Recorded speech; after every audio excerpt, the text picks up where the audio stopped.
నా పేరు నాగేందర్, మాది పోవడం గ్రామము, స్టేషన్ గన్పూర్ మండలం, జిల్లా జనగాం. నేను జూలై లాస్ట్లో దీన్ని చామంతి మొక్కలను నాటానండి. మన వాతావరణం వలన కొద్దిగా క్రాప్ అనేది లేటుగా వచ్చింది. యాక్చువల్గా ఇది దసరా దీపావళికి రావాలండి. దసరా దీపావళికి వస్తే కొద్దిగా బెనిఫిట్, అంటే రేటు బాగుంటుంది. అప్పుడు 400 kg దాకా పోయింది. ఇప్పుడు సీజన్ అయిపోయిన తర్వాత వచ్చేసింది కాబట్టి మార్కెట్లో 180, 150 అట్లా ఉంది. మొన్నటి వర్షాలకు కూడా గాలి వర్షం పడడం వలన కొంత డ్యామేజ్ అయింది.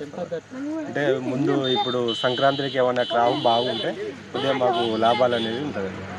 దీనికి ఎట్లాంటి కొత్త రైతులకు మీరు అయితే కొత్త ఎవరైనా పెట్టొచ్చు అండి. మార్కెటింగ్ అనేది ఇంపార్టెంట్. ఇన్ టైంలో మార్కెటింగ్ చేయాలి.